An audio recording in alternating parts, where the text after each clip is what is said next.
Other vaccine. और यही नहीं, मुमरा की बड़ी समस्याएं जैसे कि एडिक्शन और ऐसी ही बीमारियों के लिए भी preventive and rehabilitative services available की गई है। हमारा यही मोटो है कि हम एक ऐसा हॉस्पिटल बनाएं जो लोगों को अपना सा लगे।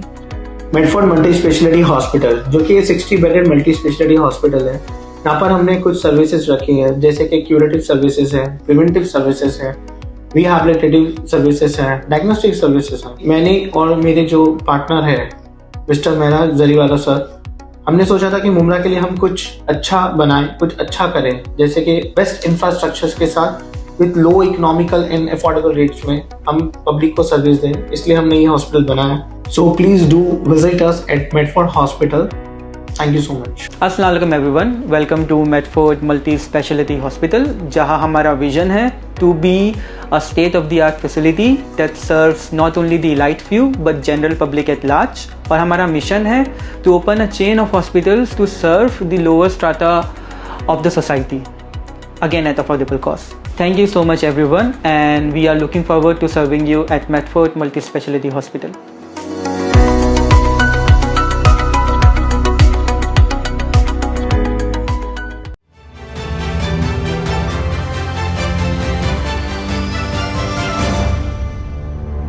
मैं हूं इमरान प्रतापगढ़ी और आप देख रहे हैं न्यूज़ FK। बेचारे सारे नगर सेवक जो हैं बड़े परेशान हाल हैं। हमें मालूम है कि उनकी व्यथा क्या है, उनकी तकलीफें क्या है, मगर वो बोल नहीं सकते, चुपचाप बैठे हैं बेचारे। और मैं ये समझता हूं कि कहीं ना कहीं जिस तरीके से तानाशाही सेंट्रल गवर्नमेंट के अंदर मोदी जी कर रहे हैं, किसी को बोलने नहीं देते हैं। आप जाके पार्लियामेंट में देख लिए, कोई आदमी बोल नहीं सकता है। अब कहीं ना कहीं जाकर के आवाज उठनी चालू है। अब देखो, आज हमारी प्रीतम मुंडे जो हमारे महाराष्ट्र की ही MP हैं, उन्होंने आज आवाज उठाई है उस पहलवानों के लिए। तो कहीं ना कहीं अब मुंह खोलना लोगों ने चालू किया है। यही मैं अपील करता हूं हमारे मुमरा कौसा के इस विधायक के साथ में रहने वाले नगर सेवकों से, कि अगर आपके अंदर दम है, आपके अंदर अगर क्वालिटी है, आपके अंदर अगर लोगों को साथ में लेकर चलने की का सलीका है, आपको कोई हरा नहीं सकता। आप बाहर निकले और अपने इलाके के कामों को लेकर के आप CM से मिलें, उनसे पैसा मांगे और अपने इलाके काम करवा के लें। मैंने आज तक के किसी से ये नहीं कहा कि आप हमारे पास नहीं आओगे तो हम आपको डराएंगे या धमकाएंगे, या अगर आप हमारे पास आओगे तो हम आपको हमारी पार्टी में ले लेंगे। हमको किसी की पार्टी की जरूरत नहीं है। जो जिस पार्टी में, जैसे मैं कांग्रेस में हूं, कभी एकनाथ शिंदे साहब ने मुझे ये नहीं कहा कि कांग्रेस पार्टी छोड़ करके हमारे साथ में आ जाओ। मैं कांग्रेस में था, कांग्रेस में हूं, कांग्रेस में रहूंगा, मगर उन्होंने मुझे पैसा दिया। आज राष्ट्रवादी के जितने नगर सेवक और वहां पर जाएंगे तो वो किसी से ये नहीं कहेंगे नहीं पार्टी छोड़ करके हमारे पास आ जाओ, आप आओ, पैसा लो और जाओ। ये सच बात भी है कि इस शहर के अंदर 23 नगर सेवक में से 18 नगर सेवक राष्ट्रवादी के हैं। मुमरा और दीवा प्रभाग समिति मिला करके 23 नगर सेवक राष्ट्रवादी के हैं। और इस 23 नगर सेवकों ने, जिस 23 नगर सेवकों में जो राष्ट्रवादी के नगर सेवकों ने, उन लोगों ने अपने अपने वार्ड के अंदर बहुत सारा पैसा लाया महानगर पालिकाओं से। अब इस कामों को, जैसे स्टेडियम का काम है, चाहे कब्रिस्तान, अभी देखो कब्रिस्तान के बारे में अक्सर लोग कहते हैं, मैंने वहां पर बोर्ड भी देखा कि माननीय श्री जितेंद्र आवाड साहब के प्रयत्नों से। मैं अगर समझ लो कि अभी आप नगर सेवक हैं तो आप कहां पर बैठते हैं? हाउस में बैठते हैं या महानगर पालिका में बैठते हैं? महानगर पालिका में बैठेंगे आप स्टेट गवर्नमेंट में जाकर नहीं बैठेंगे, है ना। आप मंत्रालय में जाकर के नहीं बैठेंगे, आप बैठते हैं हमारे हाउस के अंदर, हमारे जनरल बॉडी के अंदर। तो आप पैसा वहीं से लाओगे। जब महानगर पालिका ने पैसा दिया उस कब्रिस्तान के लिए, जब महानगर पालिका ने जमीन दी उस कब्रिस्तान के लिए, तो उसके ऊपर जितेंद्र आवाड साहब का नाम कैसे आना चाहिए? नहीं आना चाहिए। वहां पर वहां के जो स्थानिक नगर सेवक है या जिन लोगों ने प्रयत्न किया नगर सेवकों ने, उनका नाम आना चाहिए। जिन लोगों ने जनरल बॉडी के अंदर बात कही, जिन लोगों ने 37 का मॉडिफिकेशन करके वहां पर उस RG की जमीन के ऊपर कब्रिस्तान का रिजर्वेशन डाला, उनका नाम आना चाहिए। इसमें बहुत बड़ा हाथ हमारे नजीमुल्लाह साहब का रहा, उनका नाम आना चाहिए था। हमारे यहाँ के जो लोकल नगर सेवक है राजन किनी साहब, उनका नाम आना चाहिए था। हमारे जो लोकल नगर सेवक है सिराज डोंगरा, सैयद अली भाई साहब जो उस वक्त के नगर सेवक, तो उनका नाम आना चाहिए था। हमारे जो शानू पठान साहब है, उनका नाम आना चाहिए था। मगर किसी का नाम हटा करके अपना नाम लगाया जा रहा है। कौन से बोर्ड पे जो अंदर लगा है? कब्रिस्तान के बोर्ड के ऊपर। अभी आपने देखा होगा, वो तो कहते हैं कि मैंने इतना बड़ा कब्रिस्तान लाया। खुदा ने अपनी मर्जी से कब्रिस्तान लाया है। 1 2 3 4 5 6 7 8 9 10 लोगों के ऊपर लोग नहीं है। कोर्ट में नहीं, सुप्रीम कोर्ट में जाओ भाई। 1 महीना रुको, मैं आपको स्लॉटर हाउस भी कहाँ आने वाला बता दूंगा। एक खामो खाम चिल्ली करके कुछ नहीं होता। अप्रैल 1 तक ये सब का आपको मालूमात दे दूंगा। मेरी वो आदत है कि मैं हर जगह पे अपना नाम नहीं लिखता। इतना बड़ा कब्रिस्तान मैंने नहीं, खुदा ने करवाया। मेरा नाम कहीं पे भी नहीं देखोगे। तो ये तो झूठ का पुलिंदा है उनके पास। अभी आप देखें कि हमारा जो मित्तल का जो रोड है, 1200 मीटर का रोड है। इस 1200 मीटर के रोड के लिए 140 करोड़ रुपया खर्चा किया गया। किसने दिया पैसा? थाने महानगर पालिका ने दिया है, इसे कंस्ट्रक्टेड टीडीआर के अंदर बनाया जा रहा है। आप इसको कैलकुलेशन करें कि 1200 मीटर यानी 1.25 किलोमीटर रोड हो गया। इस 1.25 किलोमीटर रोड के लिए 140 करोड़ रुपया खर्चा कर दिया गया है। समृद्धि महामार्ग का सेकंड फेज का काम अभी रोड की ओपनिंग की गई, हमारे सीएम साहब वहां पर गए थे। 80 किलोमीटर का रोड है, शिरडी से लेकर के इगतपुरी तक का। इस 80 किलोमीटर के रोड के लिए 3200 करोड़ रुपया खर्चा किया गया। अगर आप उसको कैलकुलेशन करेंगे तो पर किलोमीटर 40 करोड़ रुपया खर्चा किया गया। जिस रोड की जो रुंद है, मतलब उसकी जो चौड़ाई है, वो 120 मीटर है। हमारे रोड की चौड़ाई 30 मीटर है। हमारे रोड की लंबाई 120 और 130 में कितना डिफरेंस आ गया? यही तो बताना चाह रहा हूं कि वो इतना बड़ा रोड 40 करोड़ रुपया पर किलोमीटर काम किया जा रहा है। हमारा जो 1200 मीटर का रोड है वो तकरीबन 120 करोड़ रुपया पर किलोमीटर काम किया जा रहा है। तो क्या सोने का बना रहे हैं, चांदी का बना रहे हैं, हीरे मोती जड़ रहे हैं उसके अंदर? क्या हो रहा है? तो ये हमारे मुमरा कौसा के लोगों ने समझना है कि इसमें कितना बड़ा करप्शन किया जा रहा है, किस तरीके से उस रोड के अंदर महानगर पालिका के पैसे को खाया जा रहा है, किस तरीके से महानगर पालिका को वेस्ट किया जा रहा है। तो ये लोगों ने समझना चाहिए। और उसके ऊपर नाम भी अपना लगाते हैं, कहते हैं कि नहीं भाई ऐसे माननीय श्री जितेंद्र अवार्ड साहब के नाम से किया जा रहा है और लोकनायक मार्ग रख दिए। आपको कानून मालूम नहीं है शायद क्या कि महानगर पालिका ने जब तक के, क्योंकि ये जमीन जो प्रॉपर्टी होती है वो स्थावर मालमत्ता की होती है, स्टेट डिपार्टमेंट की होती है, जब तक ये महानगर पालिका की जनरल बॉडी उसको मंजूरी नहीं देगी तब तक वहां पे नाम नहीं रखा जा सकता है। मार्गदर्शन जो है वो ऐसा होना चाहिए। अभी देखो आपको एक बात बता दूं मैं कि मैं उन्हें बहुत जमाने से जानता हूं। जब वो 1995 के अंदर हमारे एजुकेशन कमेटी के अंदर मेंबर हुआ करते थे, मैं तब से उन्हें जानता हूं मैं। और मुझे ये मालूम है कि महानगर पालिका के उनको ABCD भी नहीं मालूम है और उन्होंने ये चीज सीखनी चाहिए थी, मगर उन्होंने कभी इसके ऊपर ध्यान नहीं दिया। महानगर पालिका का सारा काम जो है वो नजीब मुल्ला साहब ही किया करते थे, क्योंकि वो अच्छे परिपक्व नेता है।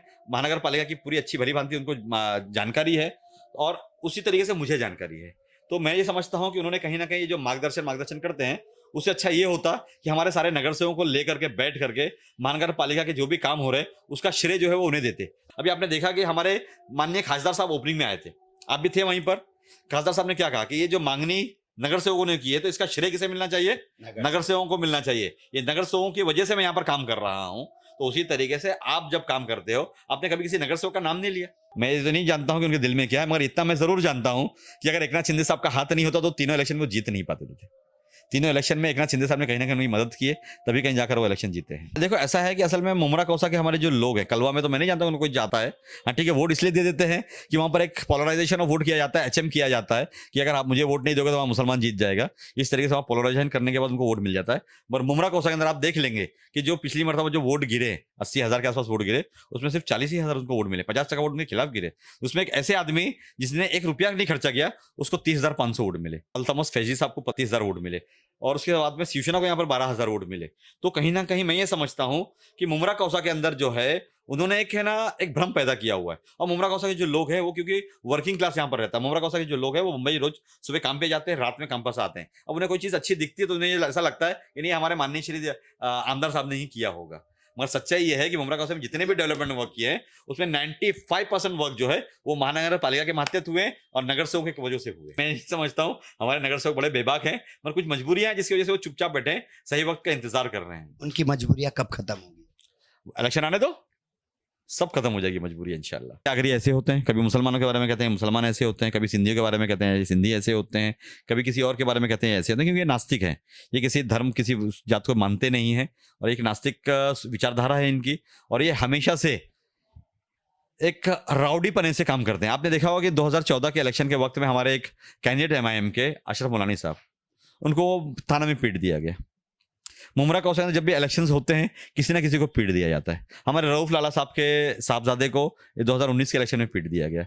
अब वो अल्तमस फैजी साहब के घर के ऊपर जाकर उनकी लाइट काट दी गई, उनके घर के ऊपर हुड़ंग किया गया, 200 बाइक्स ले जाकर के वहां पर हॉर्न बजाए गए, उनकी रातों की नींद खराब की गई। उसके बाद में मेरे घर पे 2017 के कॉर्पोरेशन के इलेक्शन के वक्त में कुछ लोगों को भड़का करके लेकर आकर के मेरे घर के सामने दबंगई की गई। तो ये उनकी आदत है करने की और मैं समझता हूँ कि अब मुमरा कौसा के लोग ने कहीं ना कहीं इनके चेहरे पर से नकाब को हटा दिया है।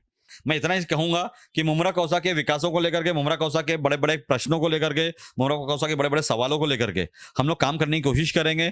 हमारा जो टारगेट है वो हमारा कॉर्पोरेशन का इलेक्शन है। हम हमारे कॉर्पोरेशन के इलेक्शन में जिस तरीके से हमारे जो अच्छे लोग हैं उनको जिताने की कोशिश करेंगे। जो देखो आपको एक बता दूं, आप बाजार जाते हैं, बाजार में आप जाते हैं तो आपको 4 तरीके के अलग अलग टमाटर मिलते हैं। एक पीला टमाटर होता है, एक हरा टमाटर होता है, एक लाल टमाटर होता है, एक दबा हुआ टमाटर होता है। तो आप क्या करते हैं, 4 दुकान ढूंढते हैं, देखते हैं, समझते हैं, उसके बाद में आप जाके टमाटर को लेते हैं जो आपके लिए अच्छा हो, सस्ता भी हो और अच्छा भी हो। तो उसी तरीके से जब अपना आप नगर सेवक चुनते हैं, अपना एमएलए चुनते हैं, अपना खासदार चुनते हैं, तो आपका फर्ज नहीं बनता कि आप उसको ठोक बजा करके देख लें। तो मेरी ये अपील है मुमरा कौसा के लोगों से कि नगर सेवक का इलेक्शन पहले है, नगर सेवक के इलेक्शन के वक्त में आप ठोक बजा करके देखें अपने कैंडिडेट को कि इतने कैंडिडेट जो हमारे सामने हमारे इलेक्शन में खड़े हैं, इसमें अच्छा कौन सा है, इसमें कौन किसके पास विजन है, कौन कितना एजुकेटेड है, कौन कितना लोगों के साथ में चल सकता है, किसके अंदर अदल और इंसाफ करने का मादा है। अगर वो इंसाफ पसंद नहीं है तो वो जुल्मी होगा। हमें जुल्म करने वाला नहीं चाहिए, हमें इंसाफ करने वाला चाहिए, हमें अदल और इंसाफ करने वाला चाहिए, हमें विजनरी लीडर चाहिए। लीडर का मतलब क्या, the man who Leeds.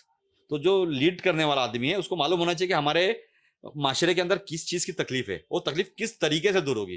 Problems and solution दोनों उसके पास होने चाहिए। जैसी बहुत सारी चीजें जिसको लेकर के हम लोगों के पास जाएंगे, अच्छे कैंडिडेट लाने की कोशिश करेंगे, अच्छे कैंडिडेट को जिताने की कोशिश करेंगे। मैं आपको एक बात बोलूं कि सुभाष भोईर साहब जब पहली मर्तबा 1986 में बीजेपी के टिकट के ऊपर जब वो इलेक्शन जीते थे, तब से उनके और मेरे वालिद साहब के बहुत अच्छे ताल्लुकात रहे। बल्कि नगर सेवक बनने के पहले से मेरे और उनके वालिद साहब के बहुत अच्छे ताल्लुकात रहे, क्योंकि मेरे वालिद साहब का और पिंटा दादा का बहुत अच्छा याराना रहा।